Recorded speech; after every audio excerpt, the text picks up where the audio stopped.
ply Australia a dangerous T20 side. Farbrace 123. England's Paul Farbrace expects Australia to be stronger in T20 cricket than they showed in the ODI series.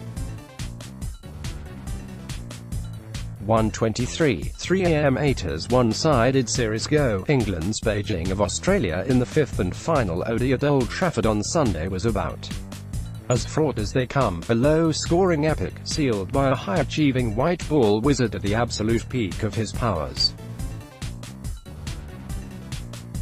Jos Buttler's refusal to be beaten while his teammates were being skittled around him was inspiring to behold, as he sealed a one-wicket win that felt as far removed from a dead rubber contest as is humanly possible.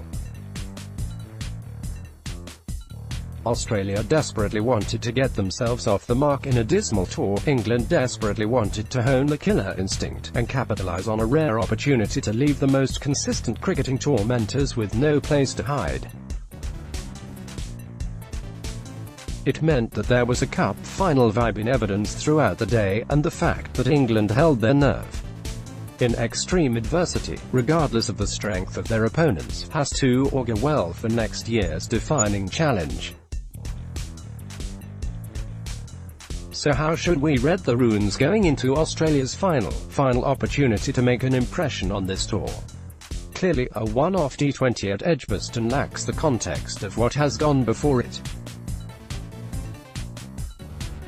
But as Alex Carey warned in the build-up to the match, Australia are ready to give it a red-hot go in a format that they have found infinitely more favourable in recent months. They are, after all, the reigning T20 Tri-Series champions, having put England emphatically in the place in the round-robin stage of February's tournament in Australia and New Zealand. Unlike in the 50-over format, in which Australia's batsmen have seemed reluctant to give full rein to their instincts for fear of making a mistake, there's less reason to be reserved across 20 overs. And with a team that's being honed in their competitive environs of the Big Bash, there's plenty to suggest that this one could also go down to the wire. Nevertheless, Australia's T20 squad cannot have been immune to the general sense of chaos that has enveloped the setup since the events in Cape Town in March, not least because the captain during the recent run of short-form success was none other than David Warner. In a parallel universe, he might currently be sharpening his credentials as the obvious hard-nosed choice to lead his country into next year's World Cup. How quickly things can change. Aaron Finch plays into the leg side. Getty images from Guide. Last 5 completed matches, most recent first England WLLL Australia W win the spotlight for a man who has now scored more one-day hundreds, 6 against England than any other batsman. Aaron Finch endured a curious ODI campaign. He was a victim of his team's shortcomings elsewhere in the lineup, as he was shunted down the card in mid-series to provide ballast to the lower order, before returning to his rightful opening berth from the latter stages.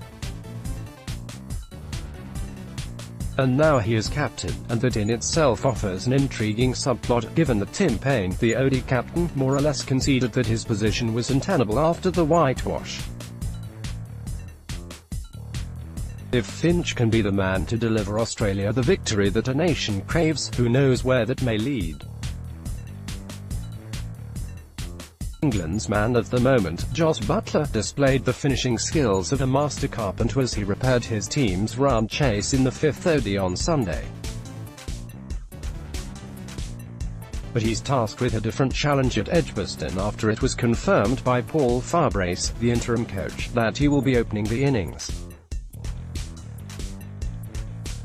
It's a no-brainer really. Buttler was a revelation at the IPL in May after being pushed up to open for Rajasthan Royals, and it's not as if England are short of men who can tonk it at the death. Team's Newsworth. Buttler opening alongside Jason Roy. Alex Hales is expected to come in at no. 3, which could mean Johnny Bairstow dropping to the middle order. Chris Jordan looks set to pip Sam Curran for the final berth in a 5-man England attack, though Joe Root has been getting plenty of off-spin practice of late.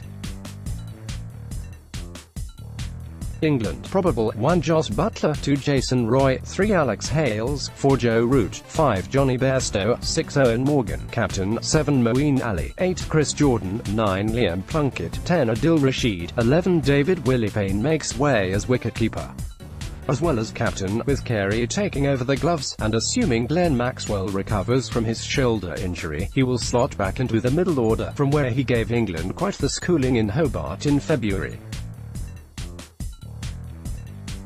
Andrew Tye's variations are likely to have more mileage in the shorter format than they found in a chastening ODI campaign. Given the heat, and the prospect of a dry surface, the leggy Mitchell-Swepson might well find a way into the starting 11. Australia possible: 1 Aaron Finch captain, 2 Darcy Short, 3 Travis Head, 4 Glenn Maxwell, 5 Nick Maddinson, 6 Alex Carey, weak, 7 Ashton Agar, 8 Marcus Stoinis, Mitchell-Swepson, 9 Kane Richardson, 10 Andrew Tye, 11 Billy Stanley. Pitch and conditions: perfect weather, belting pitch, full house. It'll be loud.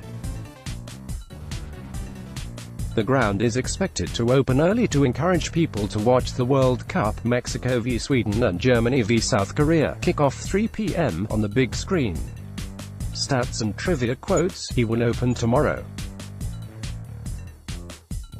In 120 balls in an innings, you want to get your best strikers facing as many balls as possible. The form he's in, the way he's playing, it makes sense to get him at the top of the order. Paul Farbrace, England's interim coach, confirms Jos Buttler's opening role. In the one-day format, the confidence was definitely affected. England put us on the back foot from the word go and we weren't able to catch up. But we've had success in this format. The confidence took a hit in the one-days, but I don't think there will be anything to worry about in this format. Aaron Finch thinks a change of format can change Australia's fortunes.